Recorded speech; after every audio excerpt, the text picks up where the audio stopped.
Welcome to the Saving with Steve show, where we talk about the ins and outs of money, pretty much everything under the sun relates to you having a happier, healthier relationship with money. My name is Steve Sex. I want to thank you for joining us today.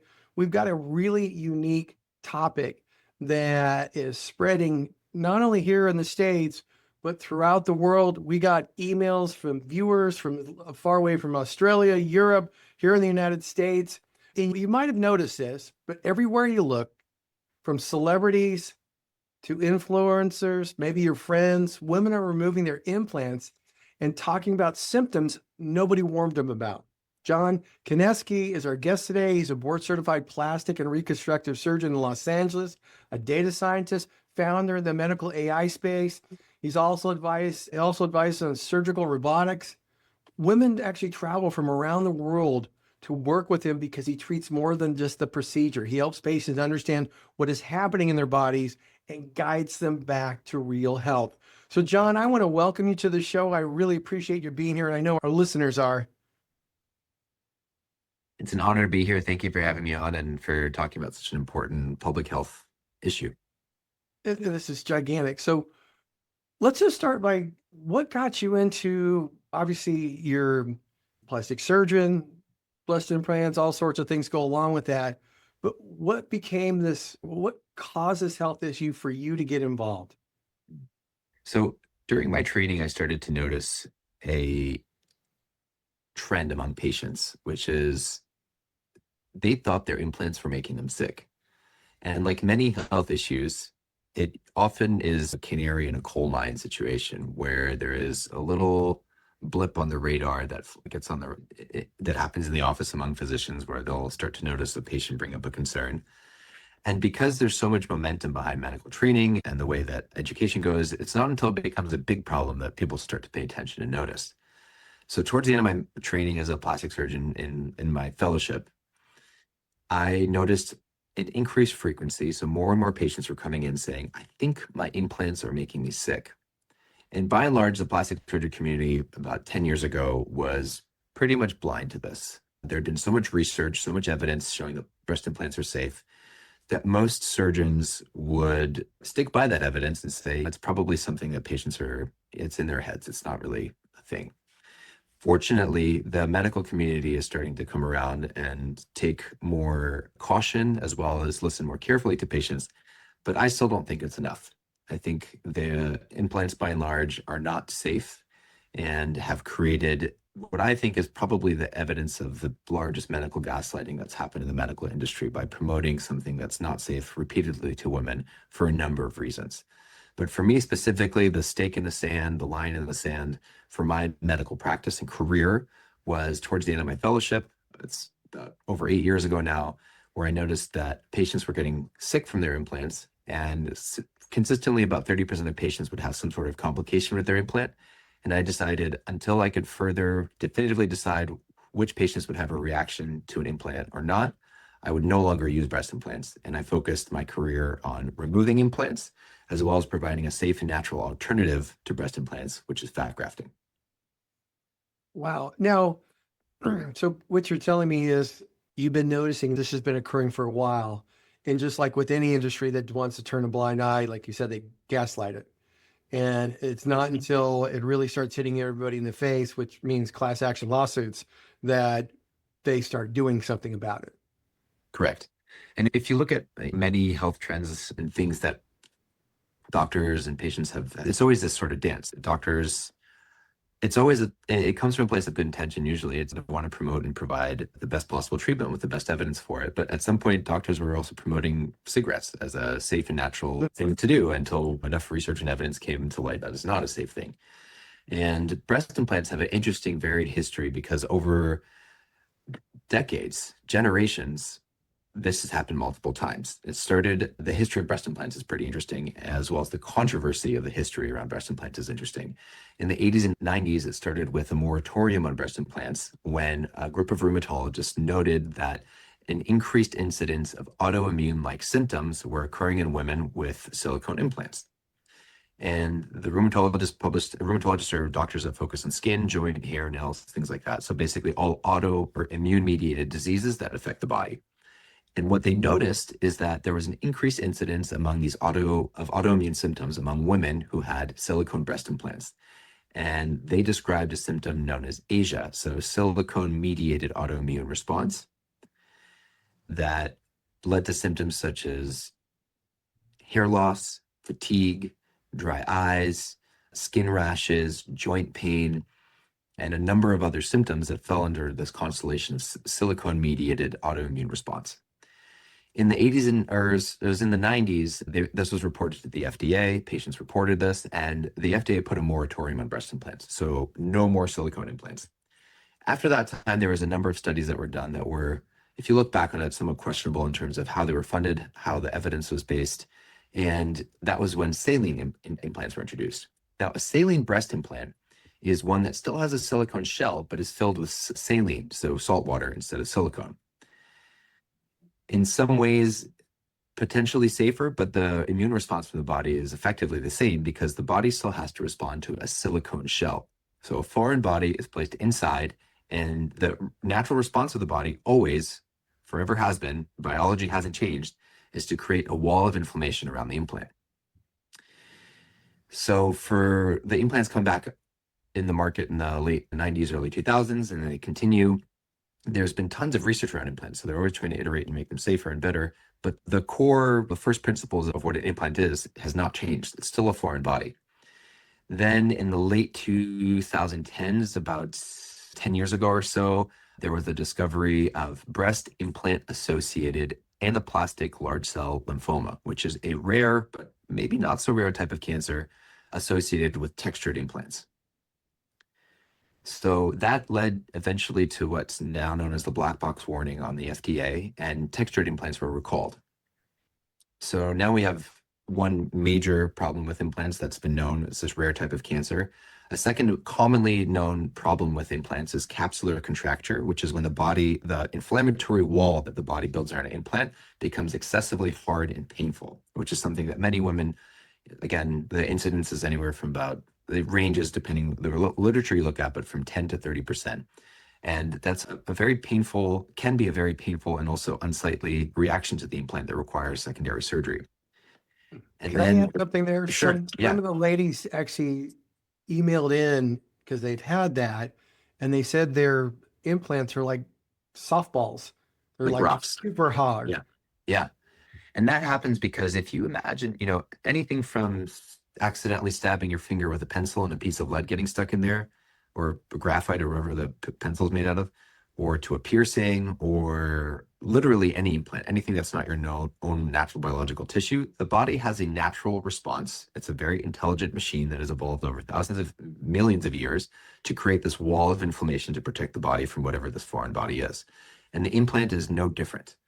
The implant creates a foreign body reaction, creates a capsule, and that capsule has 4 layers, and those 4 layers are a mixture of scar tissue and immune cells that are building this wall of inflammation. They're literally building a wall around the implant. Now, some women have very thin and non-inflammatory capsules or capsules with less inflammation, and unfortunately, some women develop a very hard fibrotic capsule. So the wall around that implant gets very hard, which is why women feel that sort of softball, very hard texture. So we talked about cancer, we talked about capsular contracture. The third and more commonly discussed, but harder to diagnose problem with implants is breast implant illness, or it's been recently re-diagnosed or classified as SBII, which is just another term for breast implant associated issue caused by silicone. And this is more, the symptoms of BII or SBII are more, they're a bit more vague because there's not a very clear, easy way to diagnose it, but it's more of the symptoms that are autoimmune. So fatigue, joint pain, hair loss, dry eyes, skin rashes, and a number of also some mental health issues that have anything from anxiety and OCD that some women report. Oh, wow. The challenge with that diagnosis and constellation of symptoms is that many other things can cause that. Any number of hormone disruptions or autoimmune issues unrelated to implants can also cause the symptoms. And that is why I believe for a long time women were gaslit and not believed, is because many other things can cause those problems. Even just having the psychological fear, the psychosomatic, so believing the psychology behind why the body will manifest certain things, can cause those problems. And it is for those three reasons. So the cancer, the capsular contracture, as well as BII, the autoimmune symptoms, I think breast implants are not safe, should not be used anymore. And we should be focusing on safer, more natural alternatives. That's perfect. Hey, Yeah. folks, you want to stick with us? We'll be right back with more Saving with Steve and Dr. John. Hey, folks, welcome back to the Saving with Steve show, where we talk about all the ins and outs of money. Everything under the sun relates to you having a happier, healthy relationship with money. Folks, all the replays are available at savingwithsteve.us. If you're enjoying the stories of helpful insight on Saving with Steve, I encourage you to subscribe to our YouTube channel. Never miss a show. Check out a few of our affiliates at UK Health Radio, BBS Radio, Talk Radio New York City, E360 TV, the Las Vegas TV Network, as well as AMFM 247. All these networks are dedicated to empowering you to solve problems, uplift your spirit, and live a life of personal and financial freedom. Again, you can check us out at Saving with Steve Sexton on Facebook. Check out the Insiders Club, get guest gifts, the whole shot. We're back here with Dr. John, and we're talking about breast implants. And you know what was really interesting? I didn't even know breast implants had all those issues over the years. And there's one other thing that you have that you wanted to share with us to make sure everybody knew. Yeah, I wanted to share with you. So first of all, I wanted to show you what these implants look like. This is literally just a bag of silicone, and these are sold to patients they're very expensive. The implant, even though the cost to make them could be not that expensive, $1,000 is usually the cost of an implant to produce something that is essentially just a bag of silicone. The interesting thing is that there's this resurgence of new research to try and make a safer, better implant, which is being sold to the plastic surgery community as well as to patients. And I just wanted to point out why I still think it's ridiculous and unsafe. The newer generation of implant claims to have less issues, to be safer to put into the body. And the unsettling trend that I see is that implants are getting smaller. And so it's trying to promote to patients a smaller, safer implant. When in reality, to me, that sounds like doctors trying to peddle or promote a smaller, skinnier cigarette. Still just as unsafe, but it's smaller, and which is something that could easily be achieved with fat grafting. So this is an implant. It has a silicone shell. It's filled with silicone. And what's commonly just said is the inside is a gummy bear material. It's a cohesive gel implant, meaning if you cut it open, the silicone kind of stays contained. What often happens with these implants is that the gel can bleed through its capsule over time. So it just leaches out into the body. And the way that implants are commonly discussed and promoted on social media is, you can say, oh, look how safe these are. We can drive a car over them. We can drop them from the top of a building and nothing happens to them. That's just about the dumbest way I've ever heard of anything being advertised and promoted, because the truth is these implants sit at body temperature, so about 98 degrees, and for decades. So that would be a more appropriate way to test what's happening in the body. And over time, the contents of the implant can slowly leach on the surface. And so the silicone is still getting into the body and the body is still reacting to them. So regardless of how new or impressive the implant is, unless the fundamental science has changed, which is this is still just a foreign body going inside, sitting there for decades, it's still the same problem. So here's a question that we received from our listeners. Some people felt that if they were to be in an accident, got hit there or something like that, that's what causes them to leak. But what you're telling me is it's entirely different than that. It just could be the fact that it's 98 degrees over time and these things break down. Absolutely. So the newer implants may break down less, but there's still the phenomenon of gel bleed. And there's two ways to think about how the silicone from inside the implant can get to outside. The first is what we just talked about, which is gel bleed. And the second is trauma. So certainly receiving some sort of strong impact, any kind of puncture or anything like that can cause the implant wall to rupture. And that leads to something that we can pick up on an MRI or a scan. Okay. So now I want to start getting into talking about TikTok, Instagram, the filters that are being used or reshaped. You can see somebody, they look beautiful after those filters. And it's fueling this wave of cosmetics procedures. More importantly, the issue is for younger and younger patients or people. Yeah. I would say now more than ever, there's never been a more dire need for everybody, but specifically women and young women who are exposed to social media, to have a strong foundation in their mental health and the way that they view themselves with love and compassion. The reason for that is because we're being inundated many times a day, hundreds of times a day, every time you open your phone to see social media, to be inundated with comparison to what you could look like or what something is like if it's more attractive. Now, if you go back 50 years, 60 years, the average person would look at some sort of content maybe 3, 5, 10 times a day. And that content would be a movie, a magazine cover, maybe their more attractive best friend or something like that. And that would be a data point of comparison. You look at a magazine cover and say, oh, wow, what a beautiful celebrity on the cover of this magazine, fully done up and artistic and whatever. And that creates a point of comparison. And comparison is the thief of joy. And so you look at this beautiful person and say, wow, that's a really incredible dress, or her makeup looks amazing, something like that. And that happened a few times a day. Or you'd go see a movie or something like that. Again, commercial, a few times a day. But now, literally every time you open your phone, hundreds of times a day, the average person, I think, looks at their phone 70 to 100 times a day. Who knows how many hours spending on social media? You're being inundated time and time again with examples of what you can compare yourself to. And it's no longer just a celebrity or a movie star or somebody on the cover of a magazine. It's now filters that allow you to compare yourself to something that's completely unattainable, which is a far more attractive, far more artificial version of yourself. And what that does to the psyche, and what I think it's done to a generation of people, but specifically young women, is create very early on this self-perpetuating feeling of not enough, of unworthiness. And it's really like a mind battle over time. I feel fortunate to have grown up in a time before cell phones where this was not a thing. So I can at least remember a little bit what that time is like. But being a young teenage girl nowadays must be intense, because it's mental warfare constantly happening with social media. In response to your question, I think now more than ever, there's a need to help reframe and create a healthy mindset in relation to how we view our own bodies. You know what? It's really interesting. Some of my listeners are involved with the National Charity League. It's moms and daughters doing charitable work, and it's just typically high schoolers on up. And one of them was telling me about this one meeting that they had with 200 girls there. And somebody says, what is your biggest concern? And it's not being enough. Mhm. And that was a scary thing for all those moms to hear, that their little daughters are saying, hey, I don't think I'm enough. And the comparison is exactly what you said. It's the influencers, it's the TikToks, not so much the stars anymore. It's just how somebody else that seems to be normal, regular, that's not a star, could look that good, and so could they. And it's never ending. And the reality is it's only going to get more and more. Right now, all major tech companies are competing for our eyeballs and time, basically competing against time sleeping. So the time that we spend awake is potentially time that you could be shown images, you could be interacting with your device, and that most of the time it's social media.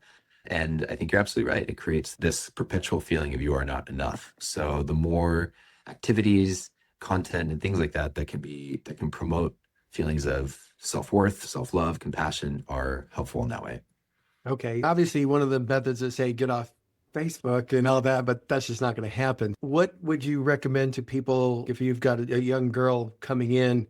What would you say? Hey, what is there a conversation that you go with there, or how can parents deal with that? Yeah. And the answer isn't necessarily you should never do anything to your body or never do anything that will make you feel or look good, because there's the alternate side to this, which is feeling good, looking good. They go hand in hand, and it creates this air of self-confidence. And a really common buzzword nowadays is aura. What is your aura? And aura doesn't always necessarily have to correspond to how you look. It's part of it, but there's something deeper to aura, which is it's how you carry yourself, how you view yourself, who are the people you interact with, what are the things you talk about, the things you think about.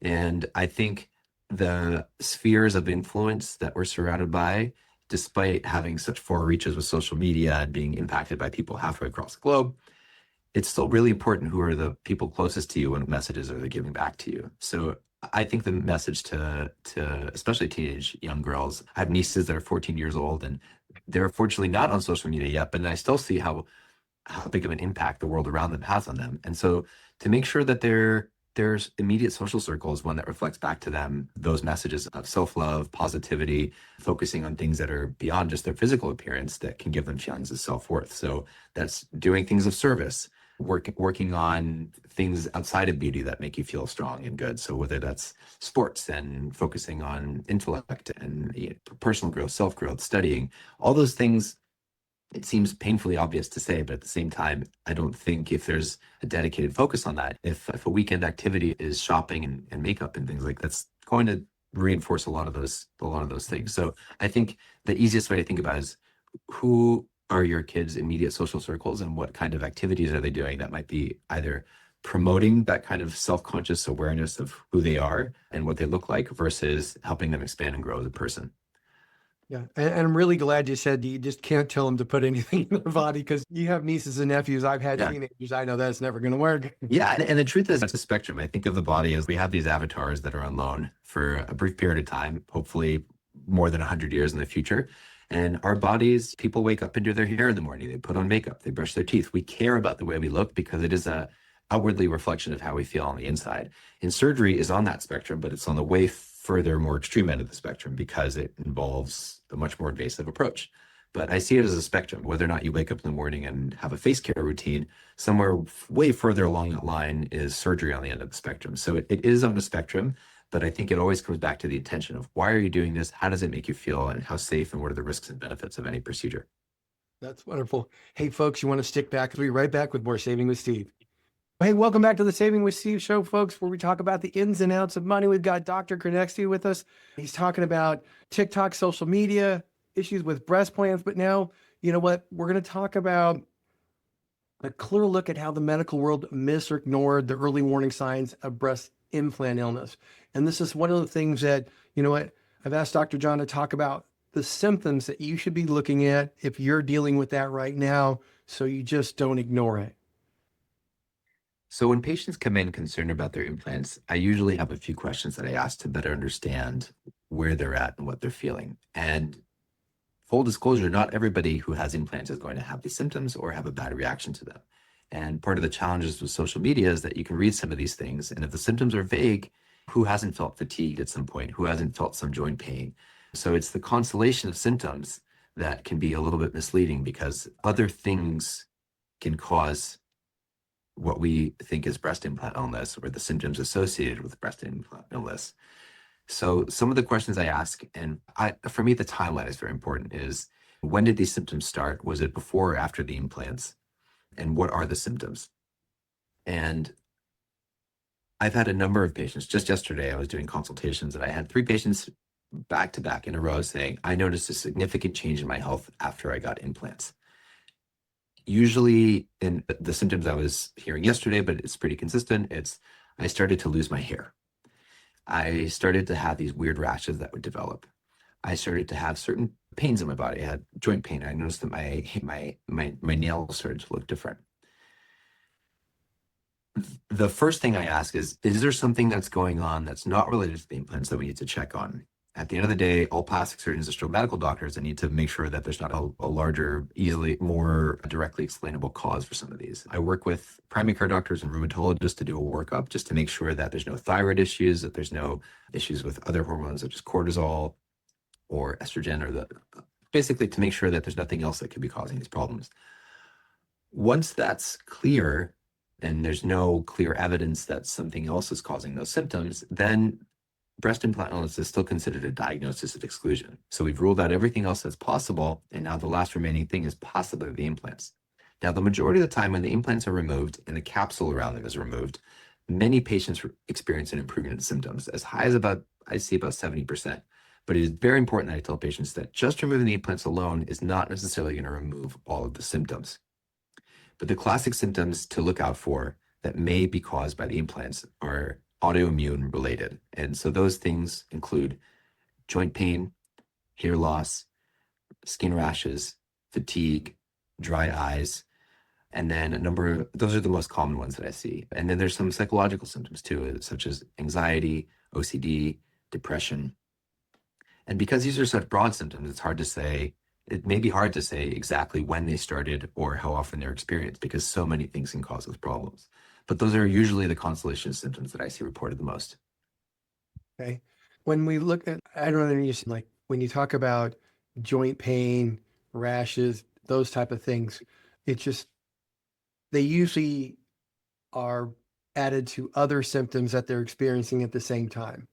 Is that correct? Correct. So it's a whole myriad of things that are occurring at the same time that somebody says, hey, this is probably part of this.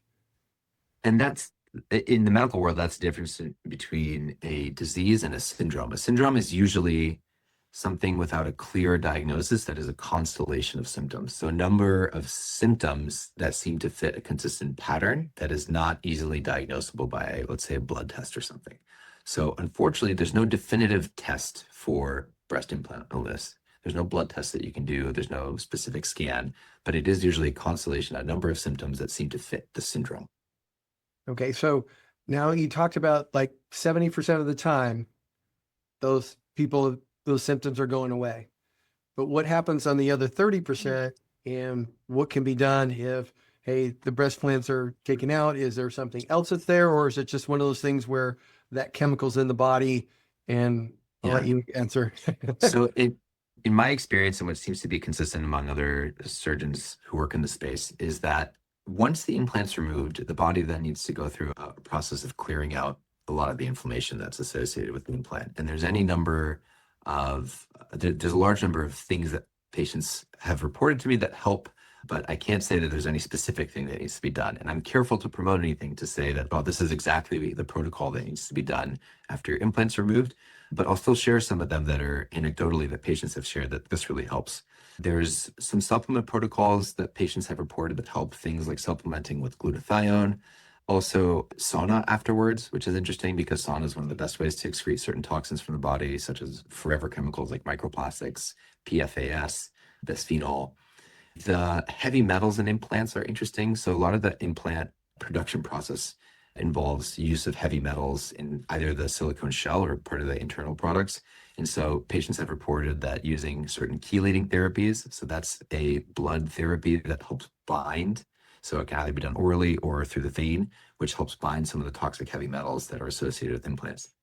The reason I'm careful not to say, oh, this is the definitive protocol for afterwards is because there's not a ton of evidence that shows this is always what needs to be done. But I listen very carefully to my patients. They say, this really helped me afterwards. And as long as you're choosing a protocol after surgery that doesn't have significant either health risk or financial risk, meaning it's not a super expensive thing to do, I think it's worth trying. And the most easy, common ways to do that is supporting diet. So good, healthy, low inflammatory diet. And as well as things like sauna, red light therapy have also been helpful for patients, as well as some of the supplements that I mentioned. I do have one question about red light therapy now that you've said it. Sure. How does that benefit a patient? Is it just to help reduce inflammation? What does it do?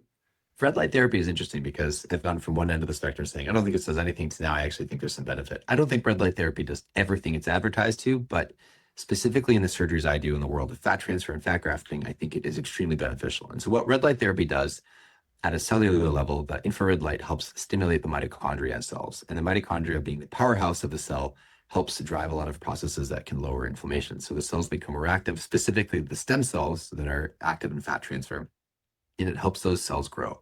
It also helps promote the development of new blood vessels. That's a process known as angiogenesis. And it helps new blood vessels grow into areas, which helps improve oxygen delivery. And that's an essential part of lowering inflammation. And it also shows that the immune cells in those areas become more efficient and more active at what they're supposed to be doing. So clearing debris and helping basically cell regeneration, cell turnover. Thank you. That was one big question that everybody had. Does it help? Yeah, and it's shown to be helpful both in facial aesthetics, so helping rejuvenate the skin at the level of improving fibroblast production, which is the cell that produces collagen, and collagen is the main substrate for the skin that helps it look young and healthy, as well as with just in general skin cell turnover. Oh, wow. Yeah. I never knew. My Yeah. wife talks about it, and I'm like, Yeah. okay.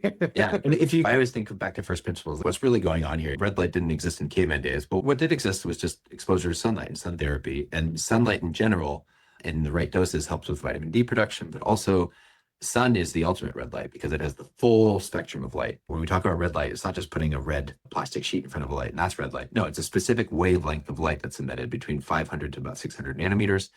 And infrared light, which is outside of the visible spectrum, is something that also helps stimulate the cells and produce cell turnover. Wow. This is wonderful. Hey, folks, stick with us. We're right back with more Dr. John. We're going to talk about AI, robotics, the reality, actually what happens now when there's breast augmentation, how it could be done without an implant. So stick with us. We're right back with more Saving with Steve. Hey, welcome back to the Saving with Steve show. We're talking about the ins and outs of money, and we're talking about with Dr. John Kanevsky. We've been talking about how women are removing their implants. We've talked about some of the issues with that. We've talked about the future filters, that what's happening with kids. We're talking how you can start identifying if you're actually having breast implant illnesses. There's some ahas there. You're definitely going to want to listen to that again. But right now, let's talk about what AI, robotics, augmentation realities are actually doing in the operating room today. And you know what? We hear about a whole bunch of different things, but we want to stay away from the science fiction. So we got Dr. John talk to us about that too. You know what? Talk to us about what AI does in the surgery room. Yeah, we live in an interesting time. So my first interest in AI was over 10 years ago, and I helped start a company using AI to analyze medical images to see things that doctors can't see with their eyes. And if you think about it strictly from the perspective of eyeballs looking at screens and what can we do with that? The human eye, even the best trained radiologist can only look at, maybe in their lifetime, somewhere between 100,000 to a million scans. Whereas a computer can be trained to look at millions, billions of scans. And that makes the ability of a computer to detect something that's not visible to the human eye much more based on different kinds of patterns. So the use of AI is becoming more and more as a tool that doctors can use to increase their ability. The same way that doctors probably 1,000 years ago never used a stethoscope, but once the stethoscope came around, it became almost impossible to imagine a doctor wouldn't use some sort of tool to increase their ability. And the same thing's happening with AI. And it's being used everywhere, but still not as widely implemented as it could be. So one of the more common places is medical imaging. So using AI to pick up things that doctors can't see with their eyes or to detect things in the blood. My particular interest is the use of AI in the operating room, specifically in the world of surgical robotics. So I've worked with and advised Neuralink, which is a company that uses or is developing brain-computer interfaces, literally a implant that goes in the brain to help patients who are paralyzed or unable to use their muscles for any number of diseases such as ALS or spinal cord paralysis from the neck down. The use of AI in surgical robotics is interesting because a robot is far more precise, and I'm happy to admit that I'm down to the millimeter level. Even though I'm highly trained and done thousands of hours of surgery, I will never be as precise as a robot. And in the world of surgical robotics, even surgery is not safe, meaning even surgeons may be at risk of their job at some point in the future. And that is something I'm happy to relinquish control of eventually. Any surgery that is filmed, so that could be laparoscopic surgery, anytime a camera is used during surgery, that's potentially data that can be used by a robot to train and understand what's happening, which can either be used as a helper, an intelligent helper at some point for a surgeon who's operating, or eventually to replace steps of surgery. Now, when we talk about Neuralink or brain-computer interfaces, a large part of that surgery is performed by a robot. A robot is inserting with extremely high precision and accuracy into the brain, in between little tiny millimeter-sized blood vessels, electrodes that are thinner than a human hair, in between the pulsing of a brain, beat to beat. To give you an analogy, yeah. So what the robot is doing is literally inserting little thin electrodes, thinner than a human hair, in between blood vessels to avoid damaging the blood vessels while the brain is pulsing and beating. Human can't do that accurately without potentially damaging the blood vessels, or if they did, it would take a lot longer. So AI is using that platform to, first of all, identify the safe places, like a needle in a haystack where the electrode can go, and then to insert it in between those beats of the brain. Because on a microscopic scale, when the brain is pulsing and beating, there's about a split second where the brain's not moving, and you can safely do that. To give you an analogy to scale that out, it would be like, imagine a tree blowing in the wind, and you're trying to very carefully draw back an arrow and shoot it right in between the leaves. Oh, That's pretty hard. That's pretty hard. I don't know how often. You'd probably have to be a highly skilled archer to be able to do that. And that's something that today live is happening repeatedly at Neuralink when patients are receiving an implant. And what that's doing is completely unlocking unknown capability or capabilities that were never seen before for patients who are paralyzed from the neck down. So these are patients that would otherwise have to rely 100% of the time on friends and family to take care of them. But now they can control anything that can be controlled with basically a mouse with their brain, because they now have this implant that sits there that allows them to click on things and to function with incredibly more capacity than they were before. When you scale it out en masse in the world of surgical robotics, any procedure that's done with a video camera where you are now gathering data and you can potentially train a robot, all surgical specialties become suddenly much more interesting from the perspective of what a robot can do in surgery. Whether it's removing bone and installing a joint replacement for a knee, that could be done more accurately with more precision by a robot. Or laparoscopic surgery, removing somebody's gallbladder, that you could do potentially far more carefully with much more precision. Heart surgery, like literally every surgical specialty is at risk. The two specialties that I think are going to be the last standing specialties in surgery that may not be replaced by robots yet are probably trauma surgery and aesthetic surgery. And I don't say that just because I'm biased, but because the data to perform or to record and train a robot to do trauma surgery or aesthetic surgery is highly subjective and not well recorded. Trauma surgery requires extremely fast movement, and somebody who has suffered a gunshot wound or a car accident, there's a number of injuries that need to be stabilized quickly, and it usually requires somebody to move extremely fast. And there's also just not usually a lot of intraoperative video, so there's not a camera in the operating room recording every step of the surgery. And the same thing with aesthetic surgery. Beauty is in the eye of the beholder, and what one surgeon or one patient might find beautiful might be completely different from what another patient or surgeon finds. So it's hard to create these standardized, objective, visual representations of what is a good idea or what is a good outcome. So in a nutshell, surgical robotics is absolutely coming the same way we have with driverless cars.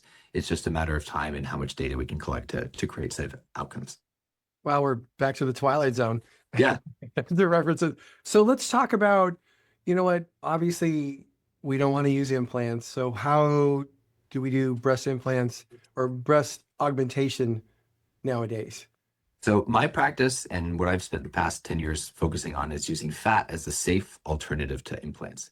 The breast, if you look at it anatomically, is made up of breast gland and fat. And so my thought around that is the safest and most obvious solution is to learn and how to use the tools of tissue engineering by using your own fat as a way to change the shape or size of the breast. Traditionally, fat grafting has been around for decades. It's been used as a safe alternative for over 50 years. However, there's a lot of myth and there's a lot of misunderstandings about the way fat is used. And so if you ask many surgeons who are not comfortable or don't use fat grafting as a large part of their practice, they'll say that patients often don't have enough fat. The fat doesn't survive, and it is also fraught with complications. That's partly true. The surgeons aren't wrong. However, if this is what you spend all your time doing, you start to see all the complications, and you can also, there's ways to improve fat graft retention. There's ways to improve the harvesting and collecting of fat. So for even patients who don't have a lot of fat, there's a way to get more of it. And there's a way to safely and very technically inject the fat so you don't have complications as much. So I can go through each of those. So first of all, the myth number one about harvesting fat if a patient is thin or is not enough. Most people, in fact, everybody has a thin layer of fat every part of their body under the skin. It's just part of the way the anatomy is structured. Is in order to be able to insulate the body and stay warm, there's a thin layer of fat everywhere. And even if you're very thin, there's still fat there. It's just a question of the skill and technique used to harvest that fat. So for patients who are on the smaller side, I'm still usually able to get enough fat. It just requires taking smaller amounts of fat from more areas around the body. So even on smaller patients with a BMI of less than 20, I'm able to collect small amounts of fat from a number of places, and I get enough fat that I can work with to shape and mold a breast. If you're on the smaller side, there's pros and cons, which is the downside is you may need to collect more fat from more places, but on the plus side, or the benefit is you don't need as much fat to make a big difference. Now, myth number two, which is the fat doesn't survive. Again, that's partly true. The fat doesn't survive, but not all of it. So there's a range if you look at the literature, about 50 to 80% of the fat will survive after a fat transfer. What that means is if I took a handful of seeds and just threw them in the grass, not all of the grass is going to grow. But if you're very careful and very selective about how those seeds are placed, you can increase the survival and growth of the grass. The same works with fat cells. So I've developed a protocol. It's 7 steps, and each step increases this fat survival by a few percentage points. So I'm able to consistently see fat graft survival in the 70 to 80% range, and sometimes even higher. So the first thing I do is I collect the fat under very low suction pressure. When removing the fat from the body with liposuction, the trauma of the negative pressure can often damage the fat cells. But if you do it with low enough pressure, the fat cells don't get as disturbed. The second thing is I keep the fat in a closed container. The fat never leaves this closed system, so it doesn't get exposed to the air, and there's less risk of contamination from things like bacteria. The third is I actually add antibiotics to the fat, which helps, again, minimize the risk of any kind of infection. The fourth thing is I add something called surfactant to the fat, which is a molecule that's a little bit similar to soap. And what it does is it helps separate out the fat cells that are not going to survive and any debris in the fat compared to the fat that will survive. Oh, Yeah. Number five, which we touched about briefly, is I use red light therapy during the procedure.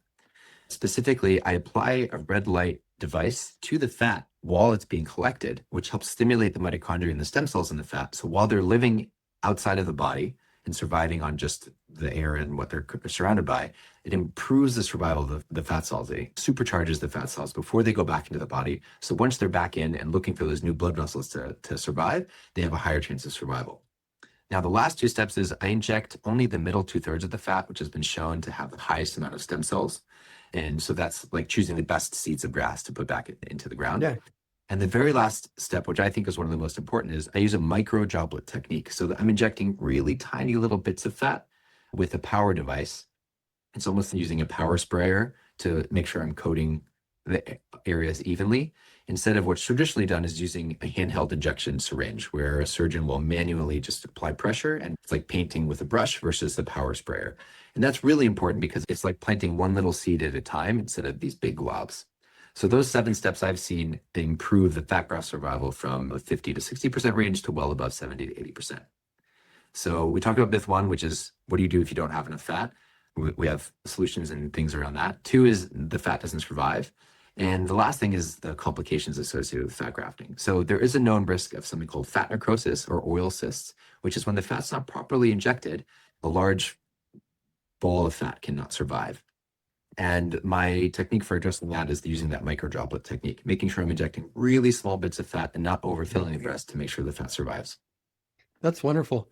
You know what? We're right at the end, and I actually want to listen more. But do me a favor, if you could share your information, because I know there's a number of women who would love to get in contact with you, especially to see if they have the breast implant illness, and maybe look at doing some breast implants with you. So if you could share that information, that'd be great, folks. We're going to put it on the website, and we'll make sure everybody does it. But right now, if you could share with us, that'd be great, John. Absolutely. So the easiest and best place to reach me is through Instagram. My Instagram is drjon.k. That's drjon.k. There you can find information about what I've shared today, as well as some before and afters, and just to get a better understanding of what I'm about. Also, my website, which I'll share, is auraesthetica.com. That's auraesthetica.com. And there you can see more information about the work that I do. John, I really very much appreciate being here today. You've dispelled a lot of myths. You've given, hey, this is what happens step by step, which everybody was really looking for. And red light therapy, that's a biggie. With that, again, I want to thank you so much for being here. Folks, stick with us. We'll be right back with more Saving with Steve. John, that was wonderful. Hey, folks, welcome back to the Saving with Steve show. I truly appreciate you for tuning in, letting your friends and families know about the show. All the replays are available at savingwithsteve.us. If you're enjoying the stories of helpful insight on Saving with Steve, I encourage you to subscribe to our YouTube channel. Never miss a show. Check out a few of our affiliates at UK Health Radio, BBS Radio, Talk Radio New York City, E360 TV, Las Vegas TV networks. All these networks are dedicated to empowering you to solve problems, uplift your spirit, and live a life of personal financial freedom. Also, you can follow us at Facebook. Join us at the Saving with Steve Sexton Insiders Club. Again, all the episodes are at savingwithsteve.us. Now, one of the big things we want to talk about today is we've just got a few things we want to go over, and I got a little segment. I know we're still in the middle, you know what, we're dealing with the external pressures of oil and stuff like that, but let's talk about what's going on in our market right now. Specifically, the Magnificent Seven. That's the Google, the Microsoft, or Meta, NVIDIA, Apple, Amazon, Tesla. They're responsible for 1/3 of the S&P 500's value. That's a lot. But here's the big thing. The Magnificent Seven are now spending so much money on their AI data centers that build out. They're issuing debt. Okay, you're looking at $30 billion, $50 billion, $100 billion. This in itself is concerning, but this has created another fallout. See, when investors think of buyers for stocks, they imagine hedge funds, financial institutions, and mom and pop retail investors like you. However, the truth is the single largest buyer stock on the planet, accounting for more than $1 trillion in purchases per year, are corporations themselves via stock buybacks. See, the Magnificent Seven account for over a quarter of all corporate buybacks. That's $250 to $300 billion, depending on the year. In this context, the rapid growth in CapEx spending of the Magnificent Seven has begun to remove one of the most critical props from the bull market, the Magnificent buyback. See, by spending so much money on bailouts, these firms have left money available to buy their own shares. As a result of this, for the first time in years, the Magnificent Seven have flattened on a year-to-year basis. I do believe the market is now anticipating a decline in both buybacks and corporate results in the coming months. These are some of the internal pressures that the market is currently experiencing, besides inflation, okay, and other things, added to the external pressures of war, oil. You know what? You have the makings for a chaotic time ahead. You look at the internal pressures, the external pressures, it's like a pressure cooker out there. Folks, you know, what is wonderful about this is the opportunity right now. You don't have to participate in any of this chaos. You really don't. I'm not talking about making panic moves here. I'm not talking about panic moves and not locking in this or not locking in that or locking in that. We're talking about intelligent moves, intelligent strategy adjustments, things that keep things moving forward, not taking a side step, not taking a back step, but keeping things moving forward. And folks, at the end of the day, I know some of the advisors are not going to be happy I say this, is you don't hire a financial advisor to manage your emotions. You hire them to manage your assets and maintain your lifestyle. You didn't hire them so they can tell you, hey, you're okay. You hired them for their actions to prove to you that you're okay. Folks, I want to thank you for joining us here on Saving with Steve. Dr. John Kanevsky was outstanding. You really want to listen to that 2 or 3 times if you're thinking about breast implants or cosmetic surgery, especially if you're younger. With that, I want to thank you all for joining us today. Look forward to seeing you next time right here on Saving with Steve.